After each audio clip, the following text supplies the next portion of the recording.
Regresamos con ustedes, queridos oyentes, aquí en la hora de San Bernardo, en este segundo bloque dedicado a profundizar sobre la oración, y hoy especialmente vamos a tocar el tema de los salmos, cómo rezar con los salmos. Claro, Matías, es un momento y una oportunidad maravillosa para nuevamente recordar al Señor la súplica constante que tenemos: Señor, enséñanos a orar. Y por eso en nuestro encuentro de hoy vamos a profundizar primero una estructura general, ¿no? Las fuentes de la oración. Luego vamos a hablar la palabra de Dios revelada a nosotros, comunicada con mucho amor. Y por último, los salmos. Todo eso para encontrar ahí nuestro centro. Entonces iniciamos primero como con las fuentes, ¿verdad? ¿Qué son las fuentes? Claro, las fuentes de la oración. La podemos imaginar como un agua viva que brota, como dice el Catecismo de la Iglesia Católica, que el Espíritu Santo nos lleva a Cristo para beber de estas fuentes, estos manantiales hermosos. Y el primero de la fuente de la oración, donde podemos encontrar nuestro fruto, el primero es inevitablemente la palabra de Dios, la profundización, la lectura de la palabra de Dios. Luego también la liturgia de la iglesia. La liturgia de la iglesia está la Eucaristía, la Santa Misa, la palabra de Dios leída, ¿sí? En muchos momentos. Y por último también están las virtudes teologales. Las virtudes teologales que son la fe, la esperanza, la caridad, donde Dios infunde estas virtudes en nuestros corazones. Y también esta cuarta fuente de la oración es la historia, el hoy, donde Cristo reina nuevamente, y Cristo reina en su plenitud durante toda la historia de la humanidad. En el hoy podemos nuevamente, en medio de nuestras ocupaciones del día a día, levantar nuestros ojos al cielo y decir: Cristo reina en mi vida. Claro, estas fuentes son donde uno se encuentra con Dios, ¿verdad? ¿No? La Sagrada Escritura, porque Dios nos habla, la liturgia, que es la acción de Cristo, las virtudes teologales, que son sobrenaturales, son dadas a Dios, por lo cual nos elevan a Él, y los acontecimientos de la historia, que verdaderamente vemos cómo Dios rige a pesar, como dijo nuestro Señor en España, ¿no? Por el Sagrado Corazón, reinaré a pesar de mis enemigos, ¿no? Exacto.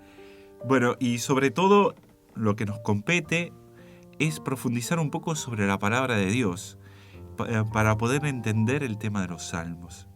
Fíjense en que Dios se revela al hombre, ¿sí?, a modo humano. Es decir, fíjense en ustedes, ¿no? Imagínense en ustedes un círculo, imagínense también un cuadrado, eso lo pueden hacer. Pero traten de imaginarse un círculo que, siendo círculo, sea cuadrado a la vez. No podemos. Imposible. No podemos. Y si Dios se revelara en círculos cuadrados, no lo entenderíamos. No. Pero Dios se abaja a la condición humana y se abaja a las palabras humanas. Por lo cual, la palabra de Dios verdaderamente tiene un contenido sobrenatural, porque Dios nos habla por medio de la palabra de Dios. Dios es autor principal, pero también está el agiógrafo, que es aquel que es inspirado por Dios y que comunica al modo humano. Por lo cual, la palabra de Dios son dos autores. Es principalmente Dios, que da todo y solamente lo que Él quiere transmitir, y el agiógrafo, que lo comunica desde sus sentimientos, desde su cultura, y que se deja inspirar por Dios. No es como así, como que entra en un trance y que la mano se le mueve y empieza a escribir. Claro. No. Escribe desde lo que tiene, pero Dios va revelándole y lo va infundiendo para que ponga lo que verdaderamente quiere poner. Matías, mire que eso que usted está diciendo es algo muy profundo y muy bonito, porque es como hemos dicho durante todo este curso: la oración es una relación con alguien, con Dios. Y ese Dios se revela primero, nos muestra su corazón. Es como en una relación de amistad, ¿no? Si queremos conocer a alguien, debemos de escuchar a ese alguien, porque es imposible que nosotros como que nos metamos en esa persona y conozcamos lo que le gusta, sus sentimientos, sus aspiraciones, sus deseos. Él nos lo tiene que decir. Pero claro, con Dios, ¿cómo sería eso? Imposible si Él no toma primero la iniciativa amorosa de revelarnos su corazón. Entonces la palabra de Dios es una manifestación, como usted dice, para toda la humanidad, para el género entero, y nos lo revela su corazón con mucho amor, como usted decía, por medio de personas escogidas, pero que en realidad son las palabras que Él mismo quiere transmitirnos, como que desvela su corazón de amor y nos dicen, mire, es estos mis deseos. Sí, por eso es muy importante entender también, porque es puro amor Dios, ¿no? Exacto. ¿Cómo se revela? Porque la plenitud de la revelación, a modo nuestro, como Dios se abaja y se nos comunica a nuestra manera, es la encarnación. Esa es la plenitud de la revelación, porque Dios se hace hombre para que nos pueda comunicar con los sentimientos propios que tenemos, con una vida. Y con esto de la muerte de nuestro Señor Jesucristo en la cruz, Dios que se abaja tanto y nos salva, entonces sabemos que nos ama a modo humano, ¿me entienden? Por lo cual, esto también es importante en los Salmos. El centro de la Sagrada Escritura, porque se puede dividir en el Antiguo y el Nuevo Testamento, es Jesucristo. El Antiguo Testamento es la preparación a la venida de Jesucristo y el Nuevo la plenitud del Antiguo, porque los salmos van a estar, son hechos en el Antiguo Testamento. Entonces, todo el Antiguo Testamento hay que verlo con Cristo y en Cristo, en relación a Él, a su hecho de la encarnación. Es muy bonito una de las palabras que he encontrado que dice: la palabra de Dios se ha encarnado en la palabra humana, en un contexto histórico, que es el pueblo de Israel. Por eso es importante conocer esto. Además de eso, es un contenido sobrenatural, ¿no?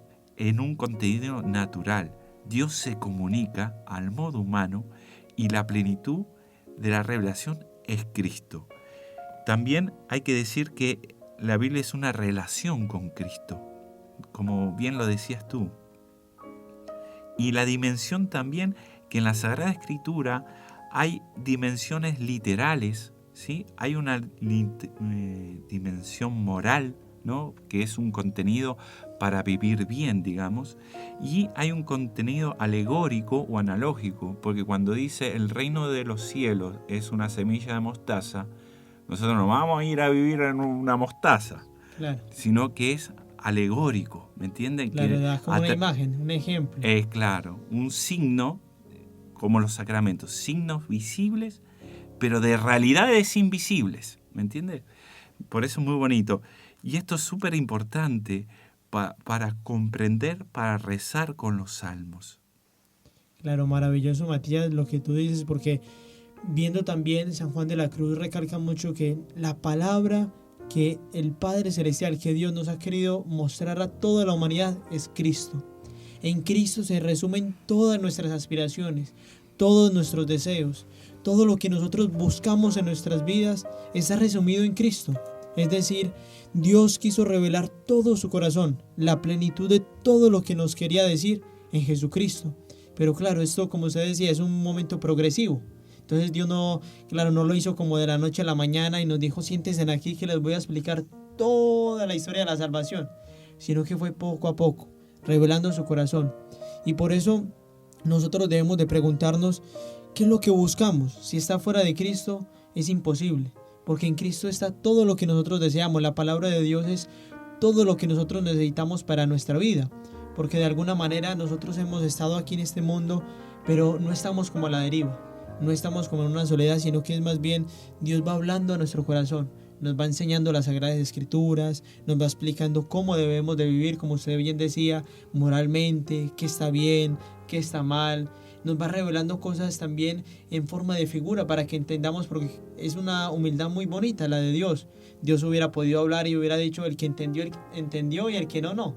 Pero no. Dios sabía muy bien nuestra incapacidad y Él quiso abajarse, hacerse chiquitito y explicarnos a la manera humana, ¿no? Sí, es un conocimiento para amar. Y se Maravilloso. necesita humildad, porque hay que entender la Sagrada Escritura con el Espíritu que fue escrita, Exacto. que es el Espíritu Santo. Por lo cual, Dios, que hizo una iglesia, también para poder comprender la Sagrada Escritura y los Salmos, hay que estar de la mano del magisterio y de la tradición, que también es revelación, porque el compendio de la fe no es solamente la Sagrada Escritura, sino la tradición, el Espíritu Santo que se va manifestando o va profundizando en lo que ha sido revelado para poder conocer. Así que, sí, me dime. Porque mira, Matías, que ahí, como para resumir también y lo que usted decía, un ejemplo que se me viene ahora a la cabeza rápidamente, que está en la misma Sagrada Escritura, de cómo si no nos atenemos al magisterio, a las palabras de Dios, la enseñanza de la iglesia, el ejemplo de los santos, se puede interpretar mal, ¿no? Por ejemplo, en el Evangelio, cuando se le presenta Satanás a Jesús para tentarlo, lo tinta con la misma Sagrada Escritura. Sí. Y le dice, está escrito en la Biblia, le dice el demonio a Jesús. Pero Jesús como nos dio un ejemplo maravilloso de todo lo que estamos diciendo, porque era desde el amor, desde la humildad. Él le dice, no tentarás a tu Dios, porque está escrito, y le comienza a explicar la Escritura. Es decir, de alguna manera podemos también fácilmente, uno pudiera decir, pero es palabra de Dios. Sí, pero esa palabra de Dios, el que no tiene su corazón limpio, humilde, puede tergiversar todo esto. O sea, puede cambiar todas estas palabras, como lo hizo el mismo demonio, utilizando la misma palabra de Dios. Entonces, claro, debe uno atenerse como con humildad, con sencillez a escuchar a ese Dios que nos ama para poder entrar en comunión. Exacto, se precisa humildad, ¿no? Porque para escuchar a otro hay que ser humilde. Y esto mismo, hay uno de los libros en las Sagradas Escrituras que están en los sapiensales, que son los Salmos, ¿no? El Salterio, que es un libro de oración que Dios nos da para que nosotros podamos rezar. Claro, porque era como una introducción, ¿no? Lo que estábamos hablando, porque ¿por qué hablar de la palabra de Dios si estamos hablando de la oración? Pero es, como habíamos dicho, una fuente esencial. Y ya vamos llegando como al centro de la oración que está en la palabra de Dios, que son los salmos.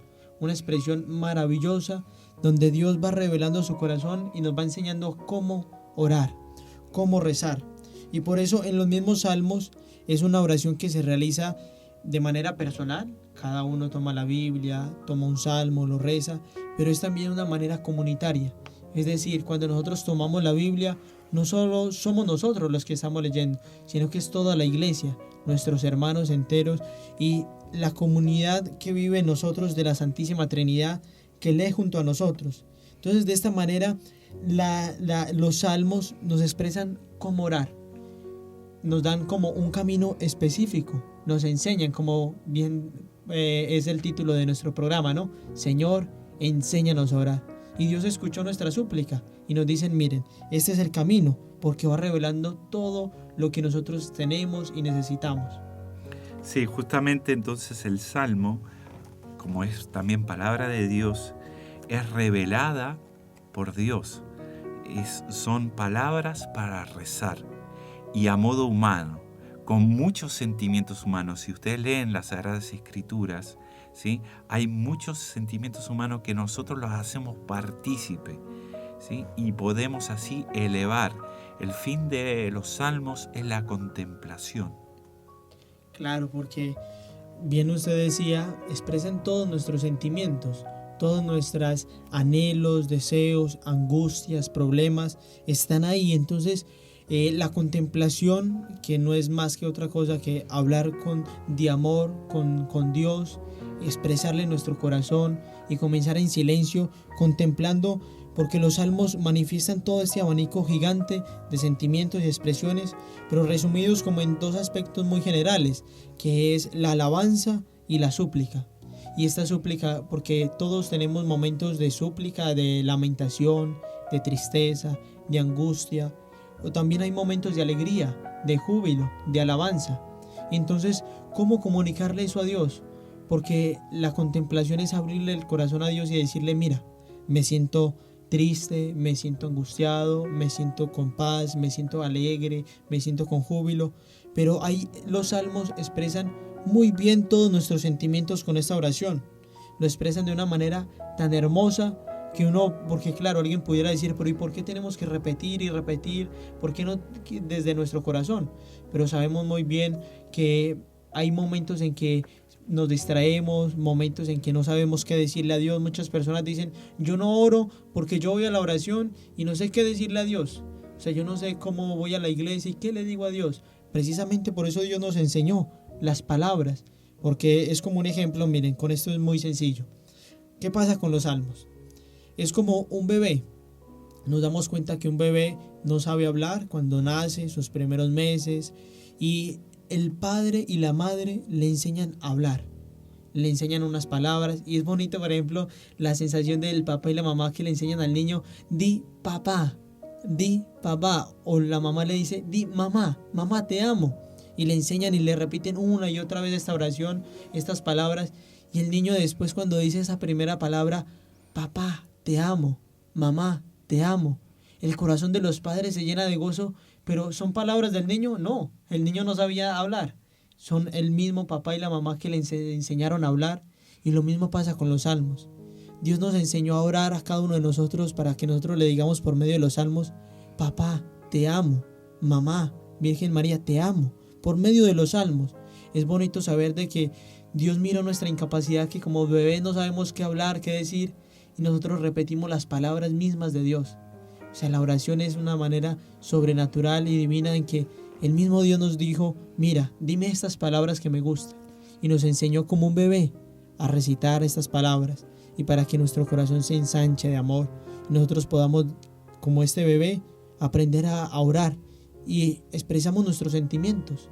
Expresamos lo que nos pasa, como un niño se acerca también a su mamá, pero con las palabras que la mamá y el papá le enseñaron. Le dicen, mamá, tengo hambre, tengo sueño, estoy cansado. Sí, todos estos acontecimientos son palabras que la misma mamá y el mismo papá le enseñaron. Lo mismo en los salmos. Sí, por eso, hasta que el niño se hace suya la palabra. Que eso es lo que hacemos con la oración. Cabe destacar que esto de Benedicto XVI, así que les recomendamos las catequesis del Papa de la escuela de oración. Claro, ahí en la descripción del video igual vamos a dejar el link para que ustedes puedan entrar y leer, que esta es maravillosa. Entonces en los salmos es un abanico de diferentes sentimientos, emociones y situaciones que nosotros los hacemos partícipe, y son del Antiguo Testamento, por lo cual el corazón tiene que ser dirigido a Cristo. Hay salmos que son proféticos porque que explican la pasión de Jesús que iba a pasar, por lo cual fíjense en esto, nuestro Señor Jesucristo rezaba con los salmos. De hecho, en la cruz, Dios mío, ¿por qué me has abandonado?, expresa el Salmo, Benedicto XVI, en uno de los salmos que va explicando lo más importante, explica que lo resume, es una antífona. Nosotros en la Santa Misa también rezamos con los salmos, porque inclusive la palabra de Dios, Dios nos habla a través de los salmos. Jesús en la cruz, cuando dice esas palabras, estaba haciendo la antífona como nosotros en los salmos, y que resume todo ese salmo, que es un salmo de angustia, porque va pasando toda la pasión de Cristo, pero al final el salmo termina con una redención. Claro, es muy bonito, Matías, porque ya como para ir finalizando, hay algo maravilloso que si uno se pone a pensar y meditar, parar para pensar, ¿cuáles son las palabras? De pronto en el Evangelio hemos escuchado que Jesús se retiró a orar, ¿no? En el monte, en la soledad, y uno pudiera preguntarse cuáles son las palabras, qué decía Dios en ese silencio. Pues están escritas, son los salmos. Imagínense, en el mismo Dios rezó con los salmos. Es un honor maravilloso de nosotros decir, yo rezo con las mismas oraciones que rezó Jesús, que oró Jesús. Es un privilegio maravilloso. Y estos salmos nos elevan a la contemplación, porque después vamos a ver los grados de oración. Claro. El más elevado es el contemplar. Es cuando dos personas se aman tanto y se ven que ya no necesitan palabras. Es contemplar, o cuando una madre contempla a su hijo. Y ese nivel de oración, vamos a ver también la oración del Santo Rosario, que es como el Salmo, y más chico, porque incluso está la palabra de Dios en el Ave María y el Padre Nuestro, pero son oraciones que nos elevan nos eleva y también nos hace reconocer, porque esto es muy importante, los salmos, nos pone en nuestro lugar, nos hace reconocer, por eso la oración de súplica y alabanza, nos hace reconocer, nos mueve el corazón a reconocer que somos criaturas, que Dios, la inmensidad de Dios, y que necesitamos de Él. Y porque necesitamos de Él, lo alabamos, porque lo amamos y porque reconocemos que en Él conocemos, viene toda la bendición. Y ese movimiento lo va dando los salmos. Por eso Benedicto XVI dice que los salmos son escuela de oración, porque van moldeando el corazón. Bueno, se nos acabó el tiempo, así que un saludo para todos y les recomendamos rezar los salmos, que vayan a su parroquia, a su capilla, enfrente de nuestro Señor Eucaristía y recen un salmo. Utilicen esas palabras como Jesús también los usó. Así que vamos a encomendarles esto a la Virgen. Dios te salve María, llena eres de gracia, el Señor es contigo. Bendita tú eres entre todas las mujeres y bendito es el fruto de tu vientre Jesús. Santa María, Madre de Dios, ruega por nosotros pecadores, ahora y en la hora de nuestra muerte. Amén. Dios los bendiga.